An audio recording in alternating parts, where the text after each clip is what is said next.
es profesor e investigador de la UNAM. La UNAM es una universidad realmente.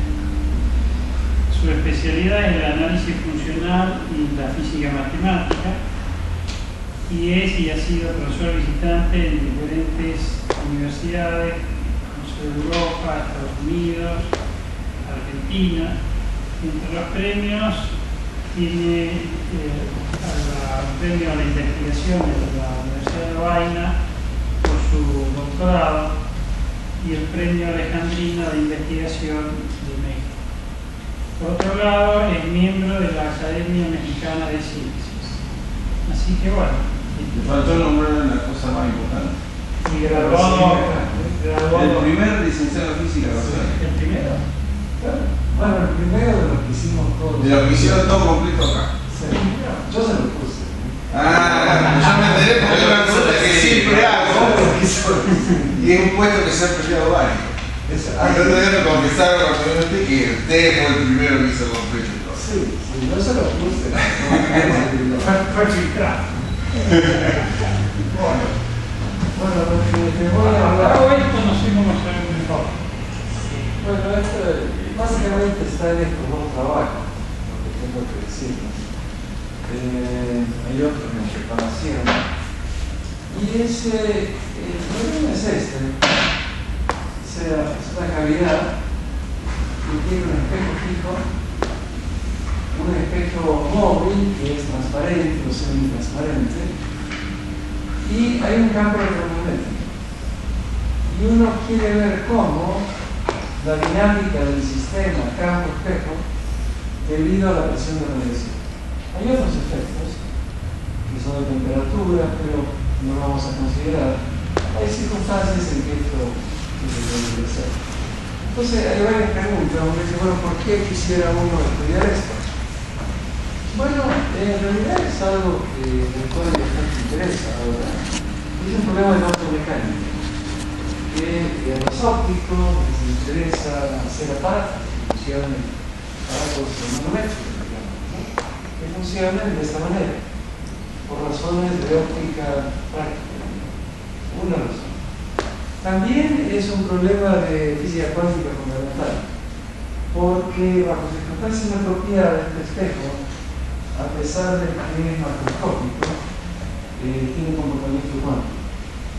Hay un experimento que se reportó en Nature, Thompson y autores, donde lo publicaron, y les interesa, por ejemplo, llevarlo al estado molecular. Esa es la razón cuántica. Después la pregunta es, lo que vamos a ver es cuáles son las ecuaciones. ¿Cuáles son las ecuaciones que gobiernan este sistema? Y uno podría decir, bueno, pues ya se hizo, ya existe. Pero la verdad es que no. Hay muchos modelos fenomenológicos, pero una deducción de primeros principios a partir de la ecuación de Maxwell de este sistema no existía la diferencia. Entonces fue interesante estudiarlo y originalmente queríamos hacer campos cuánticos, o sea, estudiar la dinámica cuántica. A pesar que desde el punto de vista óptico el caso más interesante es el clásico. Hay esta razón de física básica, cuántica, muy interesante, ¿no es cierto? El tema macroscópico es un comportamiento cuántico, pero para aplicaciones de la clásica. Pero queríamos hacer la física cuántica, pero empezamos a ver, bueno, los colaboradores un poco que no teníamos realmente la literatura, que había problemas. Y entonces decidimos ir al caso clásico, y como espero decirles al final, no está nada claro cómo cuantificar un sistema de estos si uno quiere ser consistente. Vamos a ver las ecuaciones completas y la aproximación, pero claro, son demasiado complicadas. Y acá hay un parámetro pequeño muy claro que es el cociente de la velocidad del espejo y la velocidad de la luz. Entonces uno va a querer hacer una teoría o vencer en primera hora en ese parámetro. No siempre, pero casi siempre no puedo pensar que es así. Entonces, lo que no está claro es si uno quiere fijar un orden de aproximación. para la velocidad y la aceleración del espejo. Si se puede encontrar un newtoniano que nos dé las ecuaciones correctas a ese orden, lagrangiano y un newtoniano que nos permita cuantificar. Hay modelos, el modelo de Pilot, Soledad Pilot, que es muy usado, es el modelo estándar en la literatura, pero lo que vamos a ver es que no es consistente. Ese modelo tiene la ecuación correcta a primer orden del campo, pero solamente a orden cero del espejo, no a primer orden del espejo. Y otro fenómeno importante que en los modelos tecnológicos se introduce a mano, uno es una masa reactiva y el otro es un amortiguamiento del espejo. Un amortiguamiento del espejo producido por el campo. Y esos dos efectos no aparecen en este modelo de Log. Log es un óptico montañoso. ¿Por qué? Bueno, porque la ecuación del espejo no está bien. Aparece la primera orden, pero no orden cero, y el lagrangiano de ese calor no da la ecuación del espejo. Y bueno, ese es un problema interesante desde el punto de vista de cuantificar. Y de hecho, quizás puede ser, bueno, estoy hablando de un campo en espejo, ¿por qué no puedo encontrar una newtoniana? No, puedo encontrarlo. Bueno, o un lagrangiano. Para el campo sí, y sostiene por transformación de Lorentz. Pero hay un aspecto interesante que si yo considero esto como un sistema de un montón de partículas y un campo, sí, el lagrangiano es el sistema de Newton-Maxwell con las características también. O sea que el sistema de n cuerpos, un montón de cuerpos más un campo, sí tiene una estructura newtoniana. Pero lo que se hace naturalmente aquí, después de esta cosa, es suponer finalmente que la nivel del espejo, que es un punto en el cual está concentrada toda la fuerza del campo. Y claro, no hay garantía de que esa aproximación sea newtoniana. Entonces, desde el punto de vista de la física matemática, va a ser un problema interesantísimo.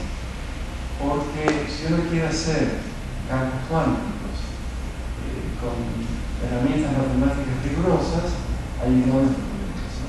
Dentro de la serie de perturbaciones, por supuesto, se puede hacer un montón de cosas. Uno quisiera decir, bueno, ¿por qué quiero hacer una teoría rigurosa? A lo mejor desde el punto de vista físico no es tan importante, quizás no sea. Pero una teoría que tiene el poder predictivo de la campos cuánticos, que no tenga un fundamento matemático sólido, para la física matemática es un problema interesante. Y aquí es curioso cómo yo digo que hay un principio de conservación de la dificultad, además de la energía. Cómo en un sistema que puede parecer tan sencillo, finalmente aparecen problemas tan fundamentales, ¿no? Y bueno, las aplicaciones son importantes, pero realmente me interesa ese aspecto. Pero entonces, ¿qué es lo que vamos a suponer para el espejo? Bueno, el espejo es un nombre, ¿no? En realidad es un medio eléctrico que es lineal, es isotrópico, no es magnetizado, es conductor y neutral cuando está en reposo. Claro, cuando es bien conocido, eso no es nada nuevo, que su cambio cuando está en movimiento. Pero en este caso particular cambia de una forma específica que nos interesa. Bueno, aquí y sigma son la susceptibilidad eléctrica y la conductividad del espejo, que son continuos por pedazos, ¿no? En el caso que nos interesa, diferenciables por pedazos también, y tienen un ancho de reposo delta 0 entre 2. Ese es el espejo. Y el espejo ocupa, digamos, tiene un centro definido de forma en campo arbitraria, pero ahí va a estar toda la fuerza después. Quizás por eso es dificultad de cuantificar acá. Y delta dt es el ancho que va a depender del tiempo por la construcción de Lorentz. Qdt y delta dt son el punto medio, el ancho, entonces, en el sistema de laboratorio, Q' y Q', posiciones de investigación. Perdón, universidad y selección. Entonces, bueno, lo primero que vamos a hacer es tomar el sistema de. Bueno, las ecuaciones de Maxwell son invariantes por transformaciones generales. No uso la notación relativística porque con cálculo, pues, la notación manifiestamente relativa. Y el problema que se nos plantea es que en estas ecuaciones tenemos que conocer la carga libre, la carga flotada y las corrientes. Tenemos que obtener estas cantidades a partir de la información de recursos. Y en el sistema en que el espejo está instantáneamente en reposo, que esto va a ver que quiero con cuidado, que es un ciclo de eso, sabemos que estas relaciones son ciertas, ¿no? El medio es lineal, no está magnetizado, no hay carga, y la ley de Ohm es válida. ¿Sí? Entonces, estas son las cantidades que quiero obtener por un tratamiento relativístico. Pero claro, me da pregunta por qué es relativístico si el espejo se mueve espacio. Bueno, en los experimentos uno supone que la dinámica del espejo es muy relativística. Bueno, primero, y esto lo decía acá al principio, pero sobre la...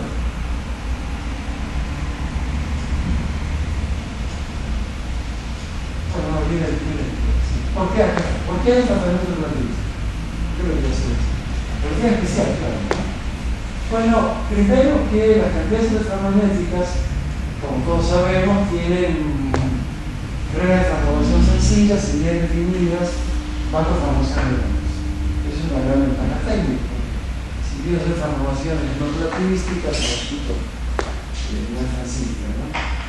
Y la transformación de Lorentz nos va a permitir entender mejor la física del problema y nos va a dar términos, nos va a dar correcciones. Nos va a dar correcciones relativísticas, que es lo que nos interesa, porque en realidad la masa efectiva y el amortiguamiento del espejo, que se produce de manera fenomenológica normalmente, aparecen como correcciones relativistas.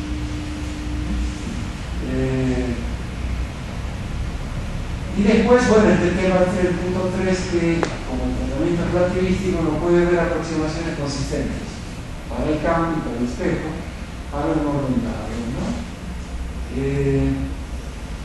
Y después, que en realidad este tratamiento nos va a permitir, si quisiéramos hacerlo, la teoría va a ser válida. En realidad el parámetro más importante es la aceleración. O sea, lo que hace falta es que la aceleración se permita. Y esto nos permitiría, por ejemplo, en los modelos que tenemos, llevar con la aceleración baja el espejo a una régimen relativística. De hecho, la dinámica la vamos a tomar relativística por consistencia. Pero en general no es así lo que tiene que hacer. En algunos casos sí. Y por otro lado, y esto viene a lo que existe en la literatura, no vamos a estar restringidos a oscilaciones pequeñas, vamos a poder irnos muy lejos de la presión de equilibrio y poder lograr así sin años. Bueno, el sistema de laboratorio es este entonces, ¿no? Aquí estamos, la presión del espejo, el ancho, bueno, repito simplemente un poco de las definiciones. Y para hacer la teoría relativística, primero hacemos una traslación. Todo esto es el electromagnetismo elemental, ¿no? Hacemos una traslación al centro, o sea que de manera que el espejo esté en las monedas primas centrado en el cero y al tiempo cero está centrado en el sistema del espejo. Después, bueno, estas son las reglas de transformación que son muy simples, ¿no? Las coordenadas primas son en este sistema en el cual las coordenadas son 0 a tiempo. Y después se hace así el cambio de. Bueno, estas son de nuevo las. O sea que el punto medio, un punto medio tiene velocidad 0, está en 0, velocidad 0, pero v a 0 a 0. Por cierto, uno podría usar transformación bajo coordenadas generalizadas, por eso se significa no. Me parece que puede estar, no tiene por qué ser inercial asociado, pero entonces no lo vamos a modificar y ya no tiene mucho sentido, ¿no? Entonces si yo defino P0 o la velocidad, P0 es un tiempo genérico, tiempo continuo. Este es el parámetro de... Bueno, estas son las coordenadas de un sistema de coordenadas que está instantáneamente subido al espejo, pero que es inmersivo. Y yo sé que esta es la regla de transformación, ¿sí?, de coordenadas, y con mi prima designo las cantidades en el sistema instantáneo. Pero claro, viene la pregunta: instantáneo para quién, ¿sí? Porque el tema de la simultaneidad relativístico es con cuidado. Digamos, si yo tengo un evento con estas coordenadas, las coordenadas que va a tener en el sistema transformado son estas, ¿no? Entonces, cuando t segundo vale 0, bueno, un segundo acá, cuidado que esto no es derivación, ¿no? Es biprima de derivación. Va a tener velocidad 0, el punto medio, pero va a estar acelerado. Pero el chiste está en que el punto medio del espejo está en reposo en este sistema, pero los otros puntos no, por el tema de la simultaneidad del episodio. Porque yo sé que nada más el punto, en principio el punto medio, es el que va a estar en reposo y va a ocupar esta posición. Pero entonces, este evento, que es decir, estoy en el espejo, al tiempo que primo igual a 0 en el laboratorio, centrado en el espejo, corresponde a decir que en el sistema del espejo, en este sistema, en el sistema instantáneo, estoy dentro del espejo, pero en algún tiempo en este intervalo, y no necesariamente este tiempo es 0. O sea que la hipótesis que hay que hacer, si me quiero ser preciso, es que yo puedo considerar de manera aproximada que hay un intervalo de tiempo pequeño. Se puede estimar esto. De hecho, hay apéndices en estos artículos donde se ponen números, ¿no? No voy a hablar de cantidades aquí, pero que están en el artículo.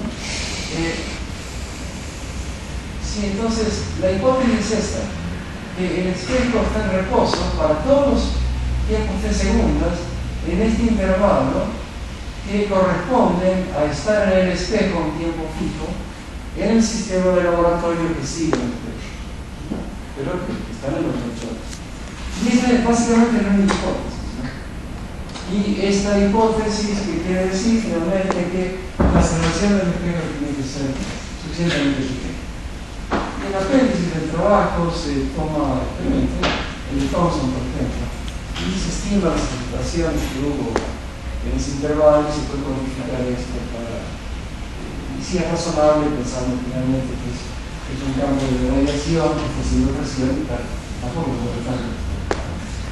Pero una vez que uno hace esto y plantea las cosas de esta manera, el resto es tomar toda la maquinaria de la teoría especial y empezar a hacer los cálculos que vamos a calcular. Entonces, la regla de transformación, quizás para si hay algún relativístico, si esta relatividad, bueno, claro, esto no es la formulación covariante, pero es más adecuada para acá. Entonces se transforman los campos de esta manera. Yo sé que en el sistema instantáneo, como tengo un pequeño intervalo de tiempo en que supongo que está en reposo, puedo aplicar lo que sé del espejo, el propio, etc., cuando está en reposo. Y esto me permite calcular todo. Esto se transforma por la matriz inversa,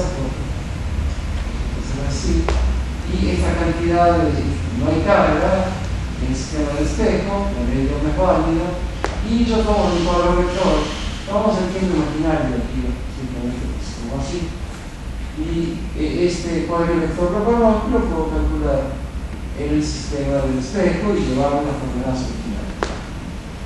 Y entonces lo que resulta ser es que cuando tiene una polarización que viene de esta forma, la relación entre polarización y campo eléctrico, hay un término de velocidad, aparece la magnetización, y esto es la cantidad eléctrica con el patrón de Lorentz que acaba de utilizar. Resulta ser que es magnetizable aquí, que tiene una magnetización y polarización que depende del campo eléctrico, pero de la velocidad que es. Para la corriente, se tiene esta fórmula, y se ve cargado, a menos que el campo sea transversal, se ve cargado el hacer. Y claro, ahora yo tengo mis ecuaciones acá con los botones. O sea que en principio de esta forma puedo obtener las ecuaciones mínimas. Acá la aproximación que se ha hecho es nada más que la aceleración sobre normal de reflexión por la bueno, uno quiere tomar un campo transversal para introducir un potencial y aparece esta ecuación que se puede ver complicada, pero en realidad es una ecuación de ondas con términos y derivadas cruzadas, con un término de derivadas primeras que es de fricción y un término que depende de la derivada de... Si uno va a hacer después escalas múltiples, estos coeficientes varían muy despacio. O sea, si uno usa el hecho de que el campo del espejo es primero, son coeficientes que varían despacio. De hecho, se ha hecho en el estudio de escalas múltiples que publicaron todavía de estas circunstancias. Bueno, los coeficientes se los muestro nada más para decir para que vean que se pueden calcular, pero son muy complicados. Después, en el caso de campos transversales, no hay carga ni carga libre ni carga acotada, y puedo usar la fórmula de Lorentz para calcular una fuerza. Y ahora sí voy a hacer la aproximación de que toda esta fuerza está concentrada en un punto. Y ahí es donde, para mí, un problema interesantísimo es ver si las 6 hipótesis pierden o no la estructura newtoniana.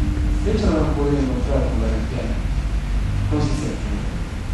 Y ahí siento, desde el punto de vista teórico, hay un problema interesante de ver si se puede hacer o no. Y finalmente, bueno, la presión resulta ser esto. Esta es un poco la presión que haría el campo si el espejo estuviera en reposo. Y aparecen tales expresiones.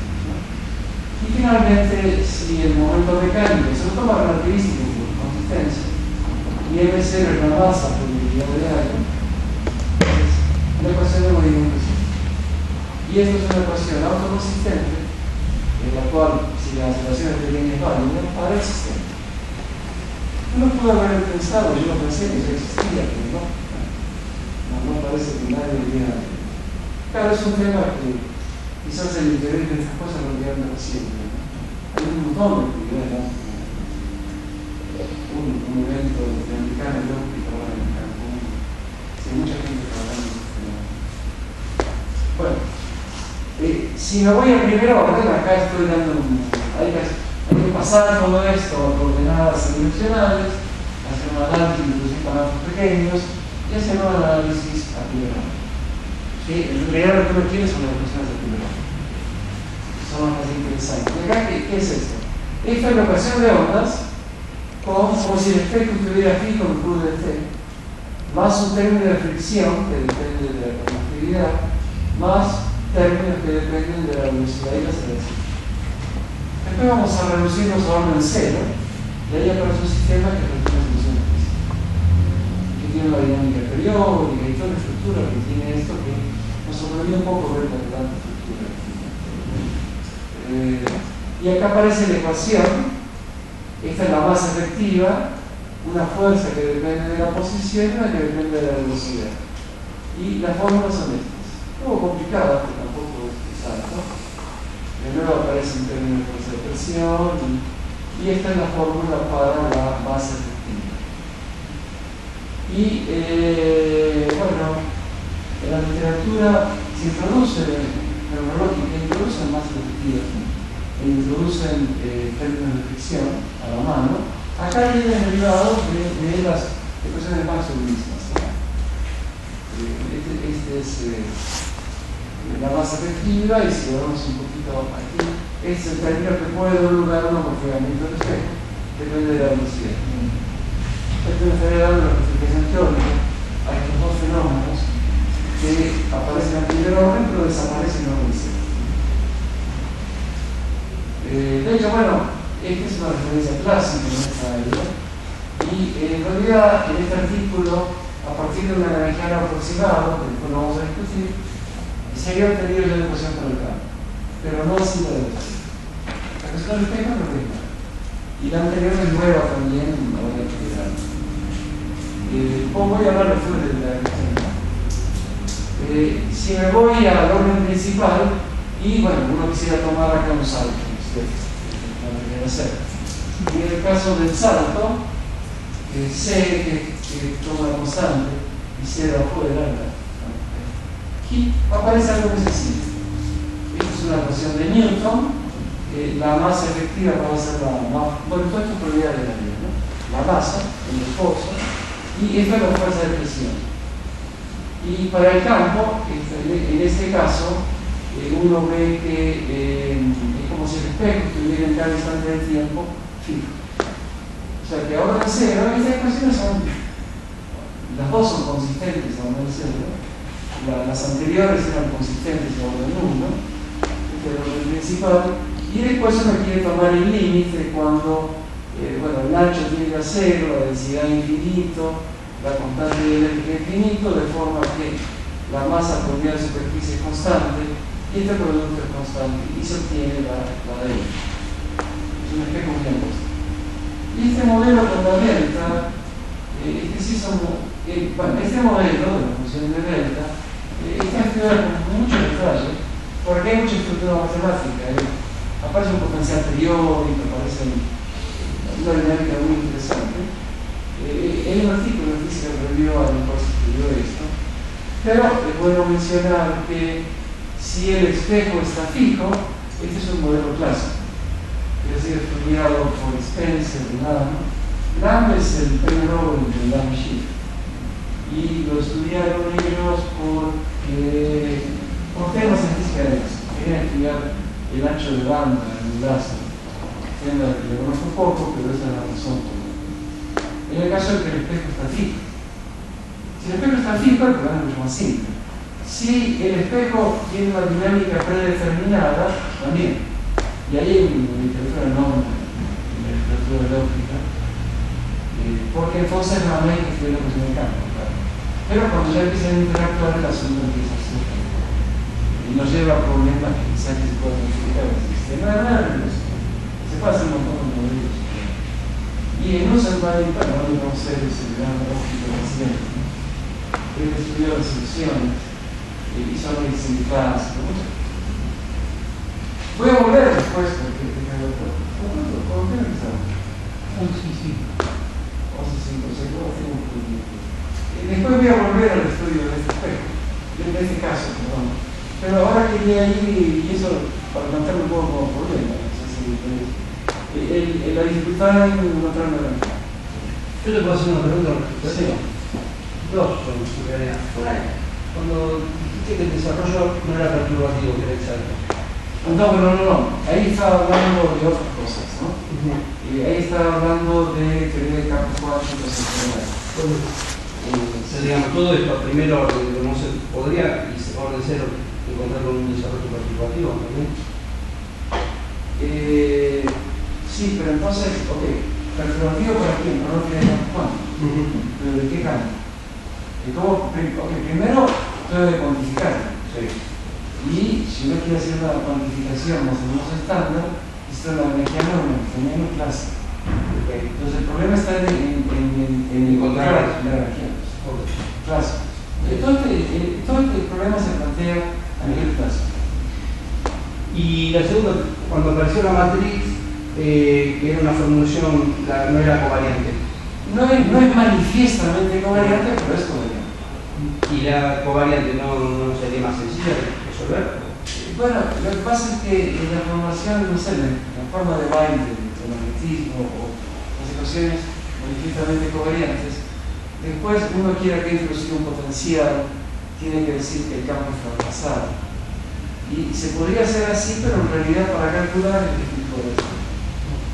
Es decir, para hacer geometría, la formación covariante es mejor. Okay. Pero para hacer análisis, los analistas los analistas normalmente digamos son más expertos.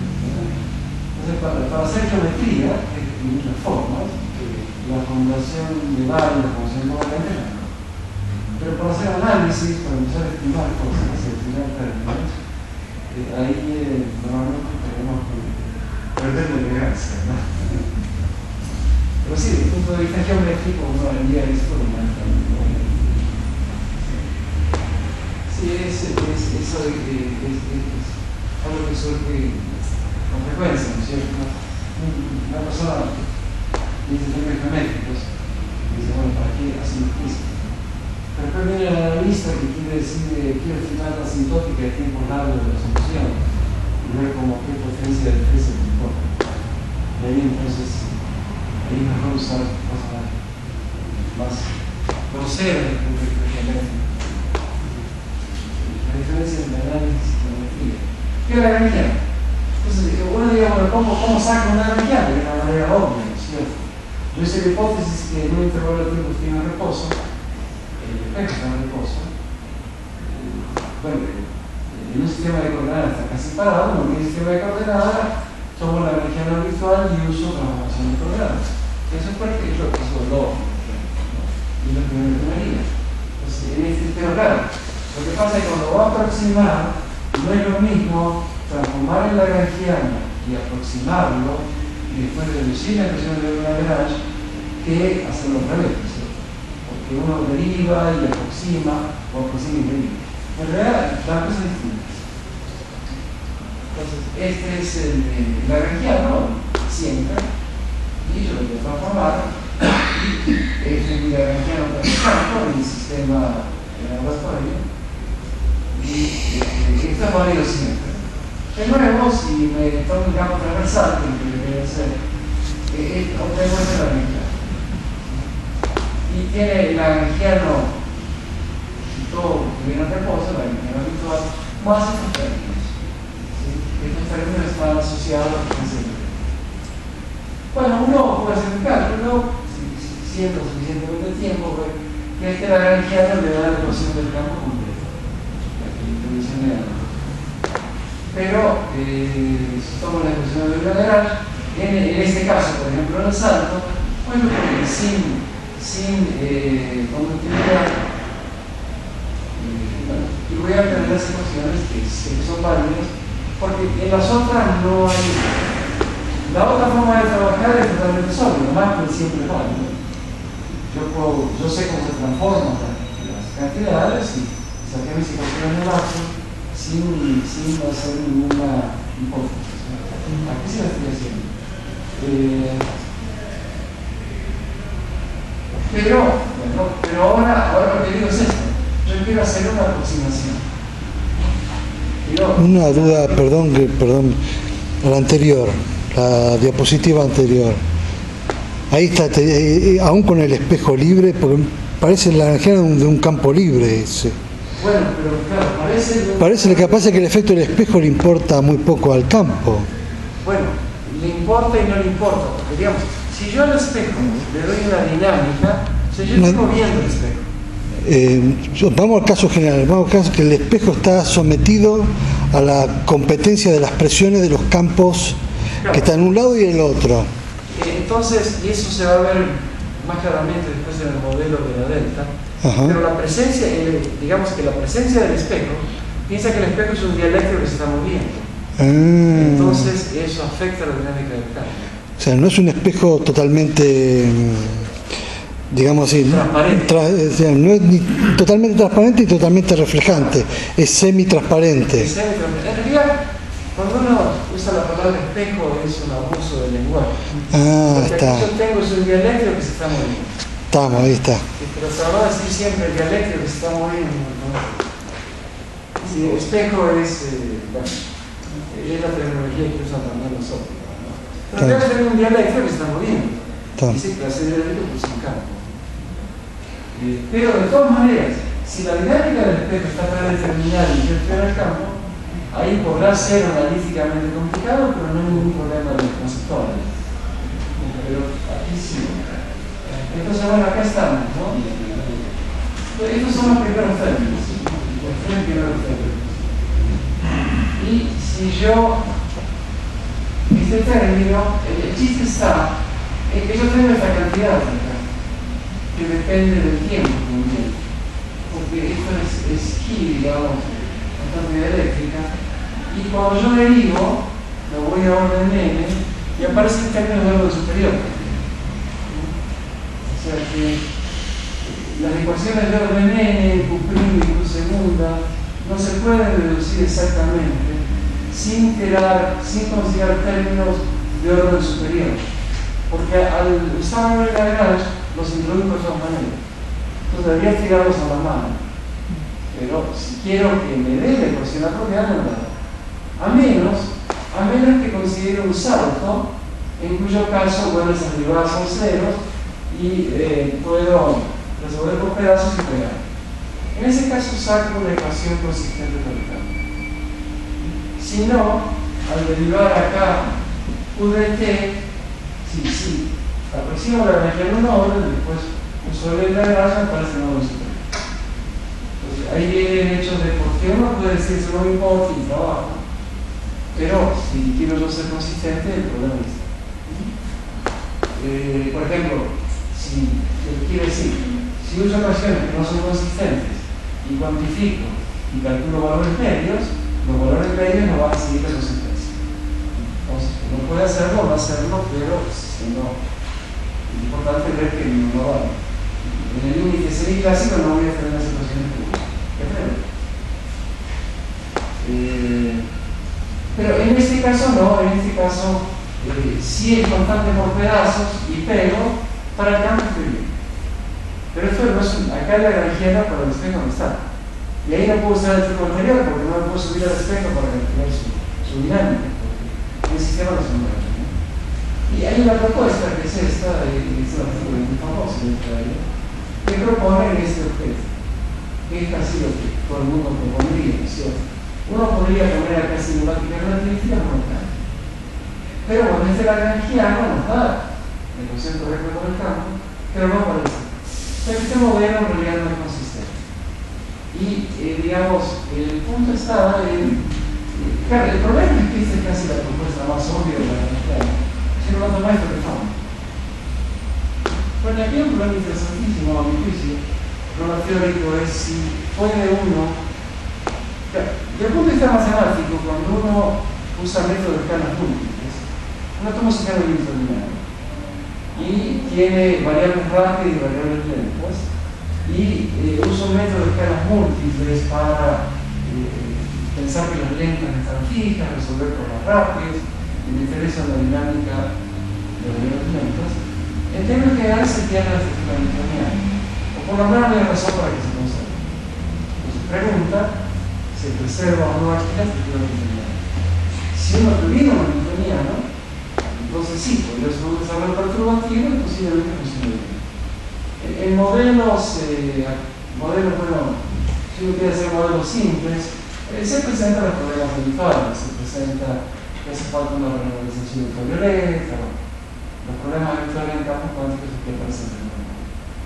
Pero a un nivel más fundamental, bueno, en mi juicio, quizás algo no me cuenta, es muy interesante. No me queda claro si esto tiene una newtoniana o una lagrangiana que me permite hacer una cuantificación a partir de cuidado que estoy hablando con la conductividad cero y para el espejo y la masa rígida y en términos de fricción, pero eso se debe a la interacción con el campo. O sea que en principio la energía correcta del sistema de partículas y campo está conservada y bien definida. El problema pasa cuando yo aproximo el dieléctrico, para ser más preciso, por un punto en que pongo todo esto. Pero bueno, tengo todavía un poco de tiempo para volver al modelo de la función de X. Y acá uno, por ejemplo, este sistema, ni siquiera sabemos si se entendía. Bueno, en este caso, claro, la física de este modelo es que instantáneamente para el campo el espejo está en reposo. Y entonces, esta es la fuerza de presión clásica que aparece en un objeto que no se mueve. Y esta relación de ondas, por una lente de Dirac, si pudo depender del tiempo, la relación de ondas está. No podría decir, bueno, es una aproximación grosera, pero tampoco es algo estándar, ¿no? Hay tanta diferencia, por supuesto, pero es el objeto del campo. Bueno, en este caso hay solución explícita. Acá tomamos como referencia consensual, pero en realidad es mucho más antiguo. Esto pasa a ser ahora el problema de dispersión, del semieje. Acá se pone el cero en espejo fijo. Perfecto. Estamos en el semieje. Desde acá yo agregué, no sé si lo dije por acá. La idea es que estoy en el semieje, en cero tengo un espejo perfecto, esa condición Dirichlet del campo, y uno móvil que es una delta en un punto móvil. Ese modelo. Y estas son las soluciones que son simplemente con una normalización apropiada al electromagnetismo, las soluciones para la teoría de dispersión en el semieje con un potencial de se organiza un poco distinto por razones de que la densidad de energía parece épsilon en el caso electromagnético, en el caso cuántico. Pero entonces estas son las soluciones.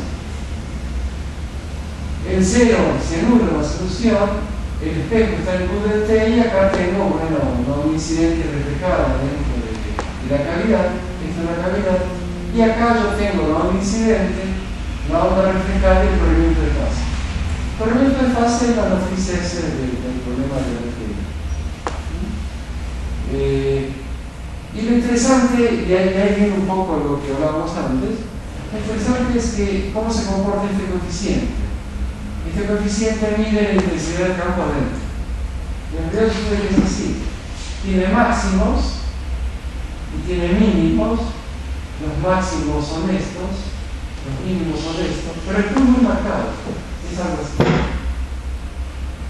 O sea que si el espejo está en una posición, estos máximos, si uno va al problema de dispersión, son las resonancias.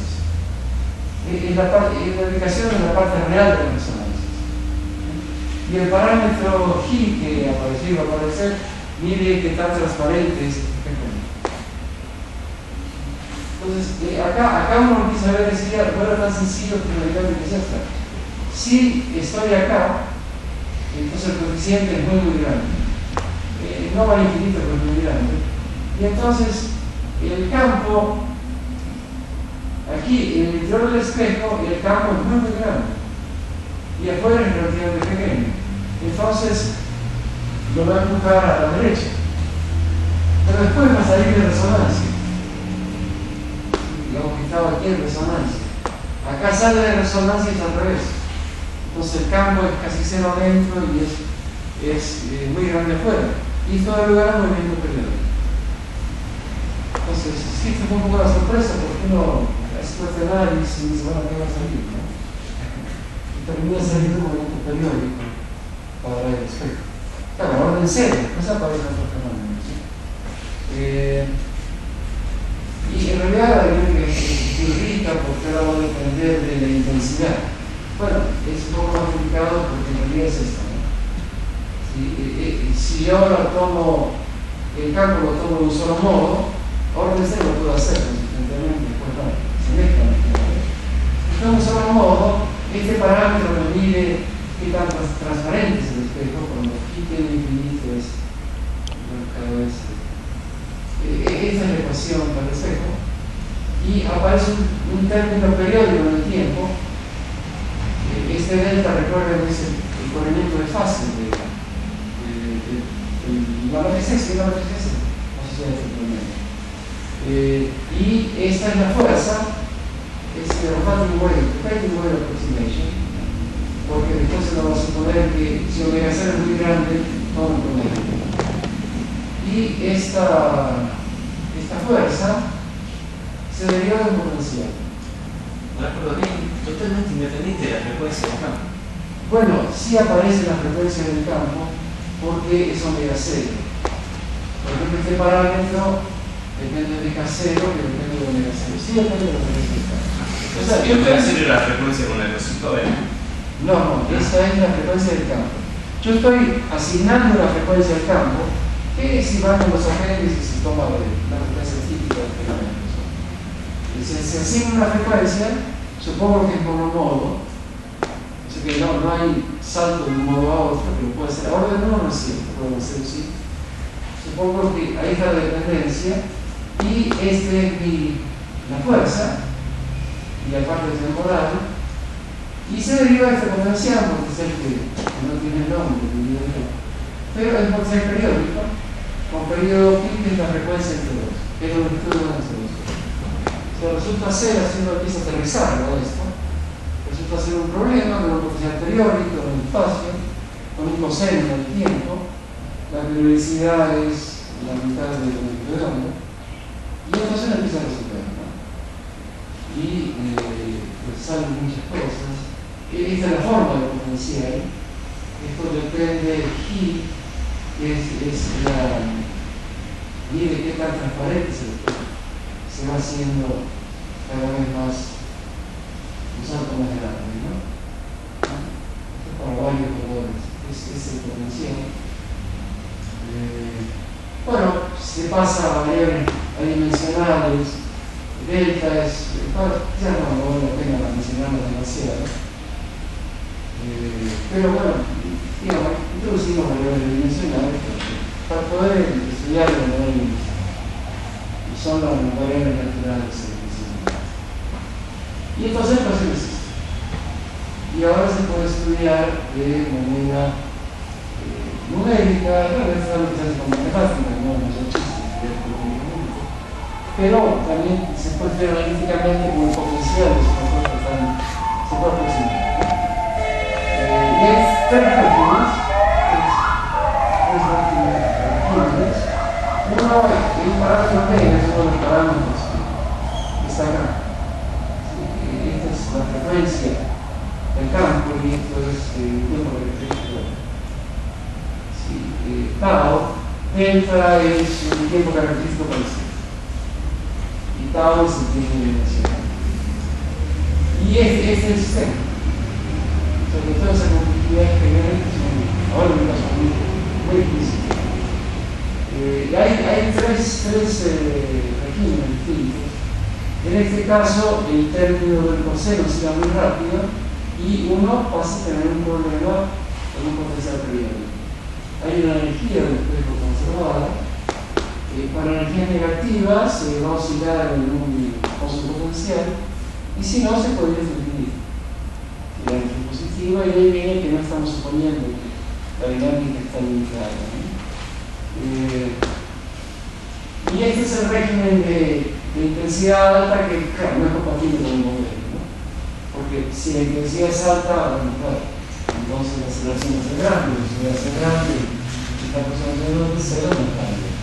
Pero hay un régimen intermedio en el que es compatible, es una fuerza dependiente del tiempo, la energía del que no se considera, pero puede saltar de un pozo a otro. O sea que como depende del tiempo, la puede ir saltando. También se considera cuando hay fricción, los modos del campo son exactos. O sea, es el chiste de la letra, ¿no? En este caso el modo exacto lo resolver. Bueno, hay un montón de circunstancias, porque esto ha sido enormemente estudiado para 10 años. Entonces hay libros con soluciones físicas. Por ejemplo, el caso del salto de potencial son senos y coseno, también. Hay muchos casos con soluciones físicas, pero además es un modelo, por ejemplo, de lo clásico, de la literatura, y también el ancho pequeño es un caso interesante.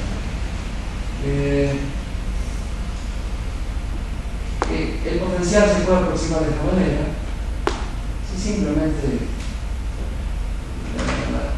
hay una forma natural de aproximarlo, ¿no? por pedazos. No siempre es una buena aproximación, pero a veces sí. Se lo aproxima primero por cero, después una constante, después una aproximación lineal. Hay cantidades que se definen. Y estos puntos son, grosso modo, se maximizan la respuesta.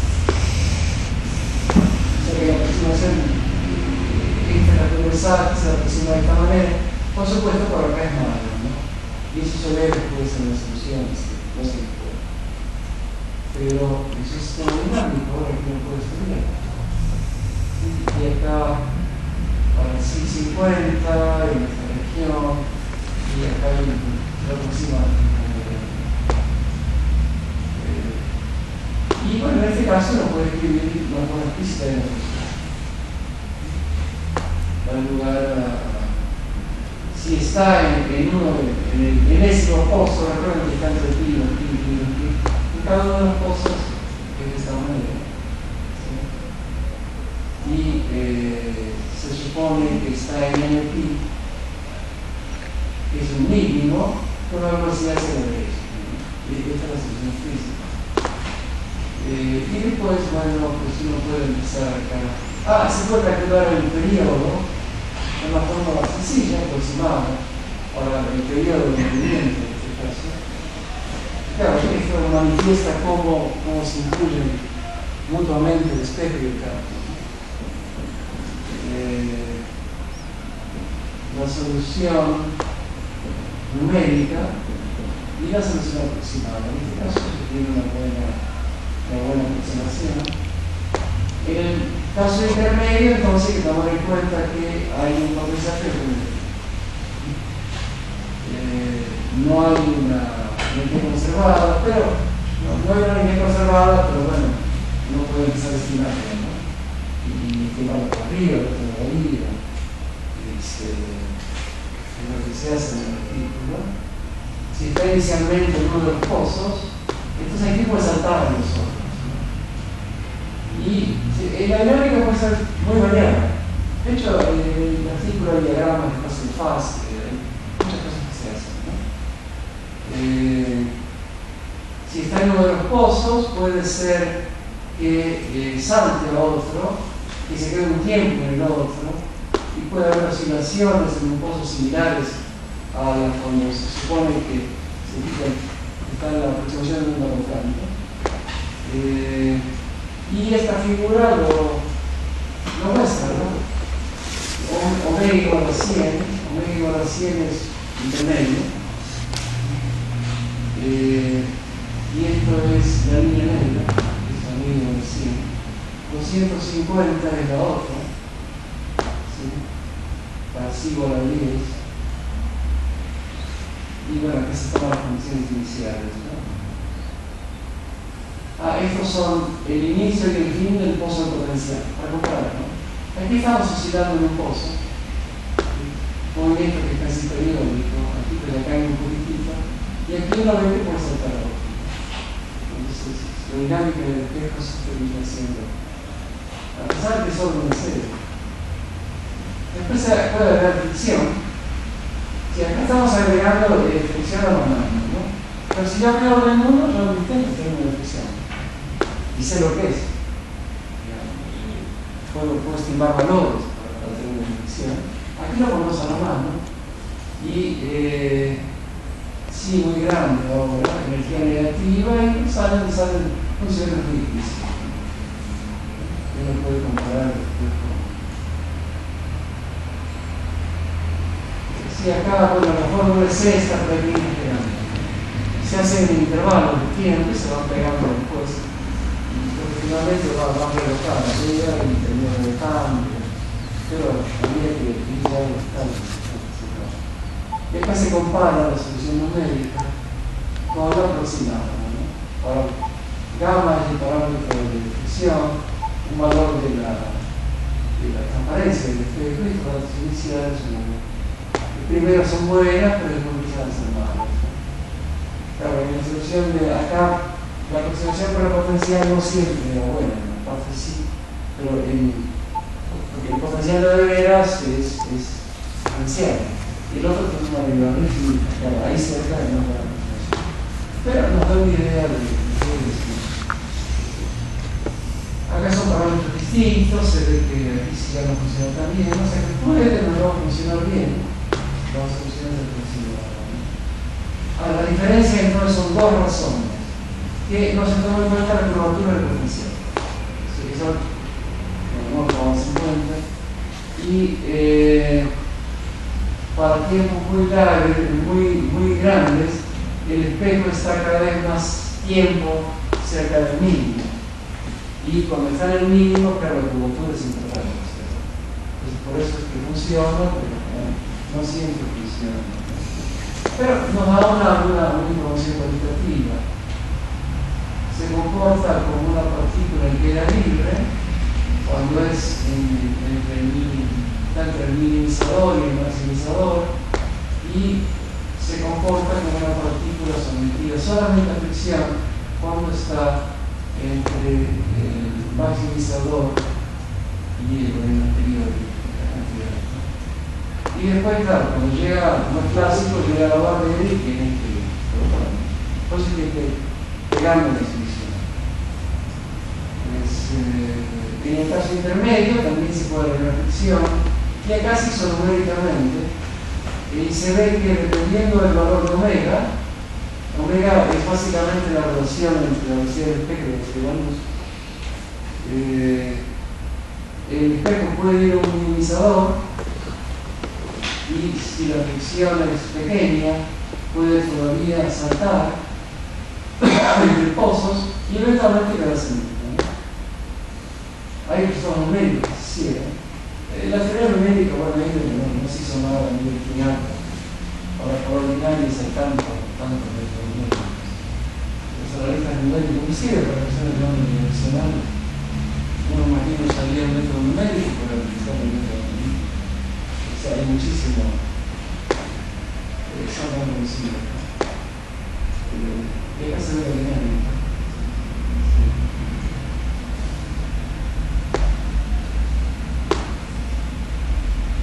Estamos saliendo de una frecuencia de resonancia. Recuerden que eso es cuando la calidad tenía una longitud tal que casi todas las soluciones paralelas. Eso son exactamente las resonancias de distorsión. La parte real de la resonancia de distorsión. Y acá puede hacer eso, ¿no? Para distintos valores de psi, de la transparencia, de el parámetro de fricción, y omega, el parámetro que mide la diferencia de velocidades, ¿sí? Uno puede ver dinámicas de este tipo, entonces finalmente se va a muchos puntos, o dinámicas en que salta, y después eventualmente se va a muchos puntos. Entonces hay que divertirse viendo la dinámica, inclusive en el caso de Riesel. Problemas abiertos, aquí va a ser interesante, por ejemplo, hacer no el caso de la delta, sino el salto, y ver de qué manera convergen en la delta, ¿no? De qué manera las expresiones convergen en la delta. Después también puede haber efectos del hecho de que es continuo el salto. Hay perfiles solubles que son saltos, pero saltos continuos, digamos. Hay toda una zoología, digamos. En alguna época me interesé en días de hombres, entonces. Es un poquito que no hay idea de y hay un montón, claro, es un problema aplicado tan importante que hay un montón de soluciones físicas también. Pero quizás la delta es el primer modelo que tengo que estudiar. Y lo que para mí, como físico matemático, en realidad, ¿por qué me interesó esto? Bueno, le decía, es un grado único. Después es una pregunta que me trajeron, por ejemplo, de óptica. Y primero pensé que iba a ser, bueno, un problema de física aplicada, no prejuicio de los teóricos, ¿no? Pero en realidad, bueno, me lleva a un problema que es un problema que es fundamental. Si yo, claro, está el mismo tema del corporation, ¿en qué medida puedo preservar la estructura newtoniana de un sistema cuando concentro toda la dinámica del medio material en un punto?